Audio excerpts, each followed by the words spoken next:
efectivamente, en esta emisora siempre tratamos de llevar con mucho objetivo nuestra información, nuestra programación y sobre todo también dar a conocer aspectos relevantes a ustedes, más ahora que se aproxima lo que es el Día del Trabajo. Pero queremos comentarles, hoy tenemos un invitado muy especial, él nos visita también de la ciudad capital y queremos comentarle del oriente, pero vamos a dejar que él les dé el saludo muy respectivo a todo el auditorio, a quienes escuchan Radio Nacional. Licenciado Omar Garnica, bienvenido a TGQ. Buenos días, mucho gusto. Les saluda el licenciado Omar Garnica. En esta oportunidad me encuentro muy feliz acá en Quetzaltenango, compartiendo con ustedes algunos conocimientos, actualizaciones de derecho laboral, previo a que pronto conmemoraremos el día. Estamos a pocos días del Día del Trabajo.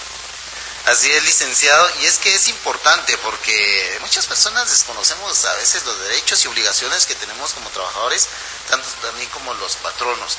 Licenciado, previo a entrar a este tema muy especial que vamos a platicar hoy, hablemos un poquito de su persona. ¿Quién es el licenciado Omar Garnica? Porque también sabemos que se ha dedicado a impartir lo que es clases de derecho privado y público, y también tiene contenido plasmado en lo que es unos libros. Cuéntenos acerca de ello. Sí, mucho gusto. Inicialmente fueron los libros.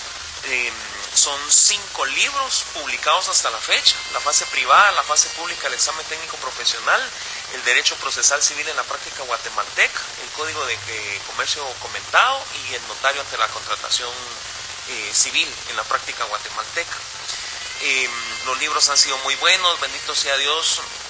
Ahorita tenemos una bendición enorme. Vamos a innovar, vamos a tener los primeros Smart Book en Guatemala. Es algo novedoso, algo que hasta la fecha no se conoce. Los libros siguen siendo físicos. Esperamos Dios primero hoy viernes salga a la venta la 10ª edición del libro La fase pública, el examen técnico profesional. Ya va a traer la nueva tecnología incorporada. Esperamos en Dios que las personas vean esta tecnología. Sí, es algo muy nuevo, novedoso. El hecho de que un libro físico tenga tecnología inteligente es algo muy bonito. Queremos innovar en el sentido de que las futuras generaciones de estudiantes, indistintamente de derecho, medicina, alumnos de privado, de primaria, básico y diversificado para toda la población en general, que puedan venir las editoriales y poder implementar este tipo de tecnología. No les quiero adelantar para no matarles la emoción, pero les dejamos la inquietud. Las cosas buenas considero que hay que copiarlas y compartir con los compañeros. Así es, licenciado. Algo que nos llama mucho la atención es cómo surge la idea suya de poder hacer estos libros, porque es un gran aporte que se hace sobre todo a quienes tienen la oportunidad de estudiar lo que es derecho. Fíjese que la idea de los libros se la debo a un compañero. Gracias a su egoísmo, perdón que lo diga así, pero es cierto, gracias a su egoísmo es que los libros existen. Cuando yo estaba estudiando para mis privados de la carrera de Derecho en la San Carlos, sede central, Guatemala, recuerdo que iba a unos cursos de la universidad, de la misma universidad. Tenía un compañero que tenía un material, tenía unos folletos ahí muy interesantes. Yo le dije, mira, ¿será que no me los prestas? Me llama la atención lo que estás leyendo, se mira bastante bueno. No te los presto, Y yo me puse triste y de plano, el material era suyo y tenía todo el derecho de no darme. El punto está que ahí surgió la idea. Dije, puchica, ¿cuánta gente como yo debe haber en el sentido de querer tener acceso a un material, querer tener algo con que estudiar, un material bueno, depurado? Errores siempre tiene, porque los tiene, pero hemos trabajado mucho en arreglarlo. El punto está que poder tener acceso a un material que lo tenga básicamente todo. Entonces ahí surgió la idea. Le comenté a mi amigo el licenciado Ricardo Alvarado Sandoval, mire, tengo este proyecto en manos, fíjese que habemos muchos que queremos tener el acceso a material, y fíjese que la gente, hay muchos que gracias a Dios comparten y hay muchos que no. Entonces, ¿por qué no hacemos el esfuerzo? Desarrollemos un libro con nuestras palabras, que el texto sea amigable con el leedor, que cualquier persona, aunque no sea estudiante de derecho, pueda entenderlo. Que se ponga a la venta a un precio accesible y que cualquier persona tenga acceso a él, y evitar este tipo de incidentes de toparnos con personas que tienen material y no quieren compartirlo. Entonces el libro ahí está, el libro de la fase privada son 3 tomos, el de la pública va a salir en 3 tomos también, debido a que poco a poco se le ha ido incorporando material, pero la idea original fue esa, combatir el egoísmo teniendo un material al cual pues pudiera tener acceso cualquier persona, dando la facilidad inclusive a muchos compañeros que no tienen la oportunidad de poder asistir a un curso presencial, ya sea por cuestiones de distancia, economía, trabajo, familia, lo que sea. Simplemente viene, compra su libro y pues el libro se acopla a su tiempo libre. Si tiene algún descanso, su hora de almuerzo o algo en el trabajo, perfectamente saca su libro y lo lee. O sea, no está limitado a distancia, tiempo, se evita salir a la calle, el tráfico, posiblemente ese accidente o cosas por el estilo. Todo eso lo evita. El libro perfectamente puede llevárselo a su trabajo, su hogar, se acomoda a cualquier lugar. Ahí sí que excusas para estudiar definitivamente no hay. Excelente, Elic. Y es que queremos comentar, ¿no? El egoísmo es algo que se ha caracterizado Omar Garnica, en este caso, el licenciado, pues, y lo ha plasmado a través de esos libros. Y por ello también hoy lo tenemos como invitado de honor acá en cabina de Radio Nacional TGQ, la voz de Quetzaltenango. Licenciado, entrando a lo que es ya el tema específico, vamos a hablar un poquito acerca de lo que es el derecho de trabajo. Hablemos un poquito del derecho de trabajo que nos interesa tanto a empleados como también en patronos. El derecho laboral es definitivamente un área de estudio, es un área del derecho. Básicamente lo que hace es regular las relaciones entre patrón y trabajador. Todo depende de la perspectiva de la que se vea. O sea, el trabajador tiene su punto de vista, el patrono tiene su punto de vista. Regularmente el punto de vista del patrono es, bueno, tengo mi empresa, agradézcame que le estoy dando trabajo. Regularmente así lo tratan a uno. Así es. Por su lado viene el trabajador y, la madre, con la necesidad que tengo, peor si tiene compromisos familiares, entonces muchas veces se les da trabajo, a la gente acepta por la necesidad que tiene. Entonces cada uno tiene su punto de vista. El trabajador dice, puchica, me está explotando, no me está pagando el mínimo, me saca tarde. Por su lado está el patrono y dice, puchica, agradézcame que le estoy dando. Otra gente quisiera el trabajo que usted tiene. Entonces el derecho laboral lo que hace es regular que cada quien cumpla con su compromiso. Por su parte el patrono, que su principal obligación pues es pagarle al trabajador, y el trabajador pues trabajar de la manera adecuada, con la actitud y la aptitud de vida. Eso es a grandes rasgos el derecho laboral, regular las relaciones entre los dos a tal suerte de evitar el conflicto y que ambas partes es un gana-gana. El patrono pues sigue explotando su empresa y el trabajador pues goza su salario, que es lo justo. Así es, Ligue. Últimamente en el derecho laboral, específicamente en el código, han habido algunas reformas. ¿Qué podemos hablar de ellas? Porque son interesantes también que podamos conocer. Sabemos que el derecho laboral, o conocido también como el trabajo, pues de alguna manera regula las garantías mínimas de los trabajadores y también las obligaciones que se tienen, tanto como los derechos, al igual que a los patronos. Pero hablemos un poquito acerca de esas reformas, licenciado, por favor. Claro que sí, mucho gusto. Les comento, las últimas reformas al Código de Trabajo fueron mediante el decreto 7-2017. Les quiero comentar algo.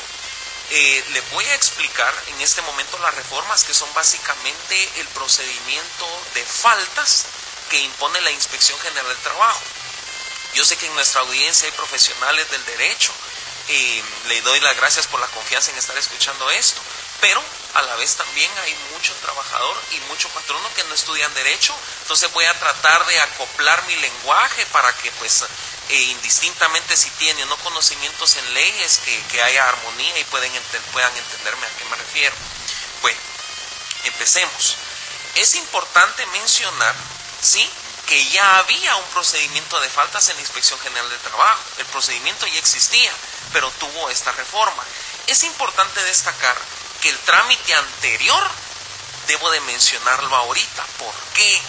En la Constitución Política de la República de Guatemala y varias leyes más regulan un principio que la ley no tiene efecto retroactivo, de tal suerte que si una ley entra en vigencia hoy, va a regir lo que ocurra hoy, mañana y después de eso. El punto es que si la ley entra en vigencia hoy, ¿qué pasa con los procedimientos que empezaron ayer, antier y de hoy al pasado? Entonces es importante mencionar el procedimiento antiguo, ya que en base a que la ley no tiene efecto retroactivo, todas todos esos procedimientos que se iniciaron antes de la reforma deben de terminar con el procedimiento anterior. Entonces, voy a comentárselos. Si usted es trabajador y sobre todo si usted es patrono, esto le interesa, póngame atención. Primero, el juez imponía las faltas mediante incidente. Vamos a ver, póngame atención a esto. El paso número 1, cuando inicia el procedimiento de faltas, es que alguien debe denunciarlo. Entonces la denuncia puede ser verbal y también puede ser escrita, a petición de parte y también puede ser de oficio. Póngame atención a esto. ¿A qué se refiere con que la denuncia puede ser a petición de parte? A petición de parte significa que vino el trabajador o vino una persona y pues se apersonó a la Inspección General de Trabajo e hizo saber el defecto cometido. Después vamos a hablar de eso. Y de oficio. Hay algo importante. El Inspector General de Trabajo tiene una vida al igual que nosotros. Se dice que el procedimiento, la denuncia puede ser de oficio, ya sea cuando sí se apersonó alguien a la Inspección General de Trabajo a poner su denuncia, pero la denuncia la puso de manera anónima. Entonces, si la denuncia se pone de manera anónima, se dice que la inspección la inicia de oficio, pero hay otros casos más. Pensemos, el inspector es una persona como nosotros, entonces él va al súper como nosotros, va al mercado como nosotros, tiene una vida privada como nosotros. Entonces, el inspector fuera de su jornada de trabajo, en un día normal, sin su uniforme y demás, pensemos que va a un negocio y él se percata que se están cometiendo determinadas faltas o determinados abusos. Entonces, viene el inspector, aún estando fuera de su jornada de trabajo, él nota lo que está sucediendo. Entonces, cuando regresa a su trabajo, él viene y pues presenta un reporte de las cosas que en su diario vivir él se percató de las determinadas violaciones al derecho de trabajo que se cometieron. Entonces, si usted tiene su empresa, el hecho que ande un inspector general de trabajo y esté fuera de su jornada de laboral no quiere decir que no pueda venir y no pueda iniciar administrativamente el procedimiento de faltas. O sea, debemos ser cuidadosos en todo momento de cumplir con las garantías mínimas que la ley le concede al trabajador. Entonces, repito, el paso número 1 es que se denuncia la falta.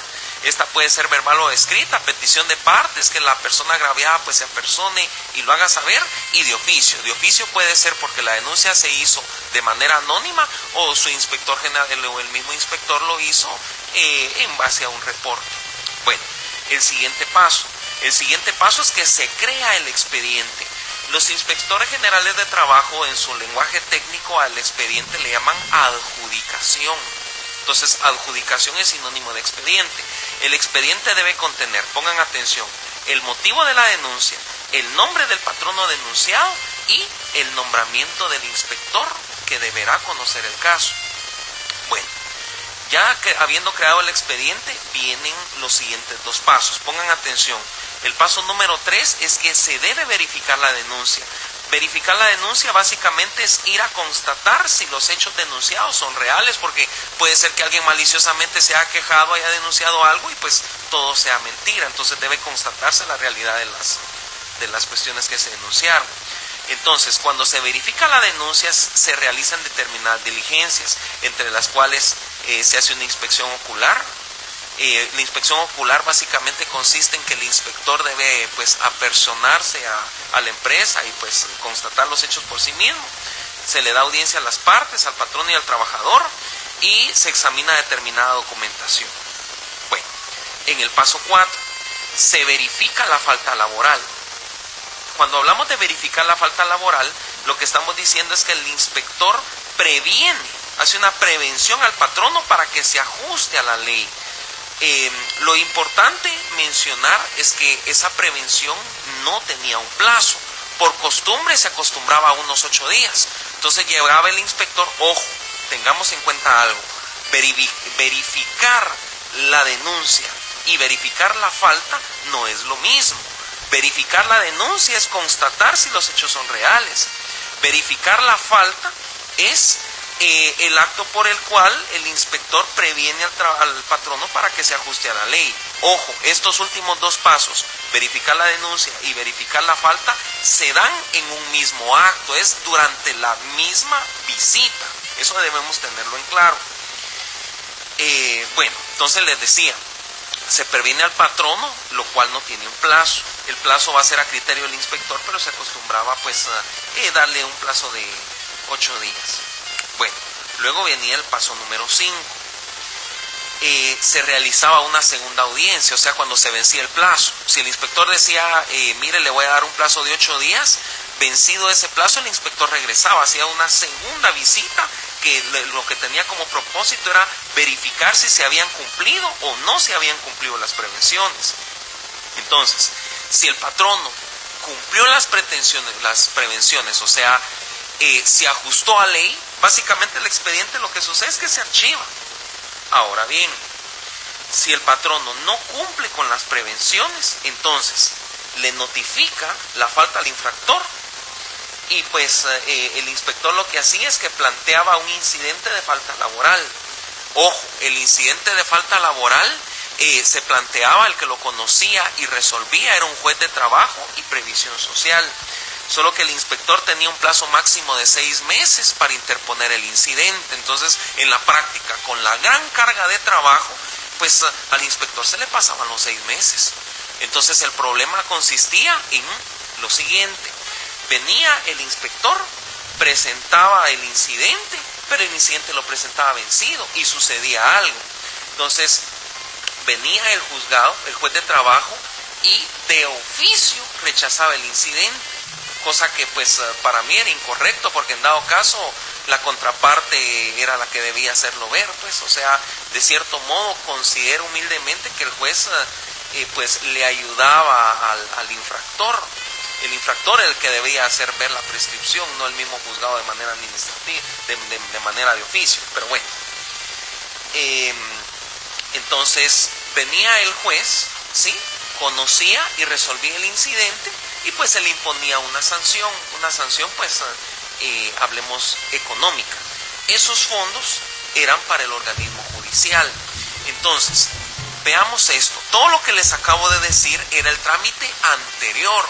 Entonces, esto le interesa a todos los patronos y trabajadores que tienen un procedimiento de falta de la Inspección General de Trabajo antes de la reforma que generó el decreto 7-2017, actualmente vigente. Entonces, si bien es cierto, el trámite ya cambió, la ley no tiene efecto retroactivo. En ese orden de ideas, lo que significa es que estos trámites, el procedimiento que acabo de decirles, debe de continuar en los procesos que se iniciaron antes de la reforma. Entonces, sucede algo. El espíritu de la reforma es devolverle el poder coercitivo a la Inspección General del Trabajo. ¿Qué es lo que sucede? Habían muchas, por decirlo así, impunidades laborales. Venía el patrono, cometía la falta, se le notificaba la falta, el inspector tenía 6 meses para presentar el incidente, por la carga de trabajo no lo hacía, entonces pues básicamente no se le imponía sanción al patrono, al infractor no se le imponía sanción, entonces la falta quedaba impune. Y sobre todo, si el juez sí imponía la falta, el juez de trabajo y previsión social, los fondos le quedaban al organismo judicial. Entonces el espíritu de la reforma, repito, es devolverle a la Inspección General de Trabajo su poder coercitivo. Pónganme atención, ahorita les voy a decir cómo es el trámite actual. Es básicamente el mismo, solo que con 2 diferencias drásticas. Entonces hagamos un resumen y yo voy a hacer énfasis en las diferencias. Pónganme atención. El paso número 1 es denunciar la falta. Sigue siendo igual. La denuncia puede ser verbal o escrita, puede iniciarse a petición de parte o de oficio. Bueno, el paso 2 es que se cree el expediente. Como les había comentado, el expediente se llama adjudicación.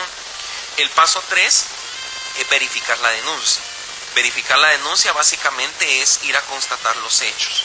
Paso número 4, verificar la falta laboral.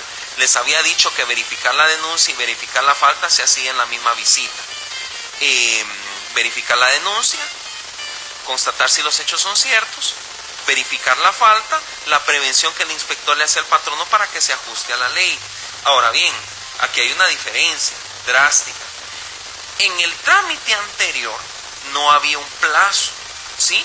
No había un plazo para darle al patrono para que se ajustara a ley.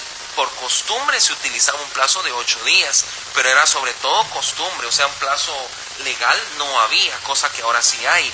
El inspector tiene un plazo de 30 días para terminar de conocer el expediente, pudiendo prorrogarlo por 15 días más, que lo otorga el mismo inspector. Ahora bien, el paso que sigue es, en la segunda visita, el inspector verifica si el patrono o el infractor cumplió o no cumplió las prevenciones. Si el infractor cumple las prevenciones, el expediente se archiva. Ahora bien, actualmente, pónganme atención, esto va para todos, ¿sí?, los procedimientos de falta que iniciaron después de la reforma que creó el decreto 7-2017. ¿Qué es lo que sucede ahora? Les repito, si en esta segunda visita se constata que el infractor cumple, el expediente se archiva y hacemos de cuenta que no pasó nada. Ahora bien, ¿qué sucede si el infractor no cumple? Si el infractor no cumple, el inspector de trabajo lo que hace es elevar el expediente al delegado departamental en un plazo de 3 días. El delegado departamental de la Inspección General de Trabajo resuelve e impone una sanción. Y posteriormente vamos a hablar de ello. Impone una sanción y unas medidas necesarias que él considere en un plazo de 10 días. Luego de esto se le notifica al patrono la resolución de la misma Inspección General de Trabajo. Entonces se le impone una multa. Se le da el plazo de 5 días para que él pague la multa. Entonces ahí pueden pasar dos cosas, pongan atención. Si el infractor pues tiene a bien pagar la multa dentro del plazo que la ley le otorga, que es de 5 días, entonces la Inspección General de Trabajo le perdona, por así decirlo, el 50% de la multa. O sea, hablemos de que si la multa fueran 10,000 quetzales, en lugar de pagar 10,000, solo pagaría 5. Entonces, eso es si el infractor paga. Bueno, ojo, hay algo importante. La Inspección General de Trabajo no se conforma con que el infractor pague la multa, debe acoplarse a ley. El beneficio del 50% que les acabo de mencionar ahorita se da, la inspección lo otorga en el entendido de que el infractor se ajusta a derecho. Entonces, si el infractor se ajusta a derecho, ¿sí?, justifica, acredita que se corrigió la falta, se le da la exoneración del 50%. Pero puede pasarse otra cosa. Es posible que el infractor pague la multa, pero no corrija la falta. Ese es un problema drástico. Entonces, la Inspección General de Trabajo, el expediente no lo archiva. Entonces, el expediente se va a archivar porque pasaron dos cosas. Porque pagó la multa, ¿sí?, y porque se acopló a derecho, por así decirlo. O sea, cumple las prevenciones que el inspector le da. Entonces, si el patrono cumple las prevenciones y paga la multa, se le perdona el 50% de la misma. Ahora bien, si el infractor cumple las prevenciones, si el infractor no cumple las prevenciones, pero paga la multa, entonces la Inspección General de Trabajo inicia un proceso contencioso administrativo para obligarlo a que se ajuste a derecho. Entonces, les acabo de dar el trámite antiguo y el trámite nuevo. Recordemos que es importante que tanto patrono como trabajador pues cumpla con sus responsabilidades principales, y que el infractor recuerde que no basta con que pague la multa, sino que la Inspección General de Trabajo tiene sus medios de alguna manera para coaccionarlo a que pues se ajuste a derecho, que es lo que importa. Excelente la explicación, licenciado. Realmente es importante para quienes, lo hemos mencionado, tenemos un trabajo, también quienes dirigen una empresa o cumplen el papel de patrón. Por aparte, licenciado, es importante, ¿cuáles serían las faltas más comunes, más frecuentes cometidas por los patronos? Mire, son varias, pero una falta común es que el patrono no paga el salario mínimo. Entonces, de cierta manera, pues el patrono se aprovecha de la necesidad que tiene el trabajador. Si bien es cierto, el salario mínimo oscila, si mal no recuerdo, 2.742 quetzales y fracción. Hay patronos que pagan menos de eso, 2.000 quetzales al mes, 1.000 quetzales al mes. Hay algunos que se atreven a pagar menos de 1.000 quetzales al mes. Esa es una falta, a mi punto de vista, grave. ¿Qué hace una persona con un ingreso de 1.000 quetzales mensuales? O sea, puchica, sabrá Dios cómo hacen para pasar el mes. Esa es una falta, llamémosle, entre las más comunes, por así decirlo. Póngame atención a esto. Si usted es trabajador y su patrono le está pagando menos del salario mínimo, ¿qué es lo que tiene que hacer? Ponga su denuncia en la Inspección General de Trabajo. Entonces, ¿qué hace la Inspección General de Trabajo? Volvemos al trámite que acabo de darles. La Inspección General de Trabajo hace una visita para constatar los hechos. Si el inspector se da cuenta que usted está ganando menos del salario mínimo, la prevención que le hace a su patrono es que le pague lo que debe de ser, que le pague por lo menos el mínimo. Y otra cosa, debe de pagar un reajuste. Pensemos que usted empezó a trabajar en enero. Ya pasó enero, febrero, marzo, estamos en abril. Pensemos que abril ya terminó, ya pasaron 4 meses en los cuales usted ganó menos del mínimo que establece la ley. Entonces viene el inspector y le previene 2 cosas. Mire, páguele el reajuste, o sea, básicamente lo que le ordenen, mire, fíjese que usted como no le pagaba el mínimo, tiene que pagarse. O sea, básicamente el patrono le debe a usted como trabajador, mire, páguele el reajuste, tiene que pagárselo. Y de ahora en adelante tiene que pagarle el mínimo, por lo menos. Entonces, le deja ahí la prevención, le da su plazo para que se ajuste. Entonces le hace una segunda visita para ver si de veras lo hizo. Si el patrón se ajusta a derecho, ¿qué significa ajustarse a derecho? Cumplir las prevenciones. Significa que le paga lo que le debe al trabajador y de ahora en adelante ya le está pagando el mínimo. Entonces, pues bueno, la inspección archiva el expediente y pues ahí queda el asunto, no pasa a mayores.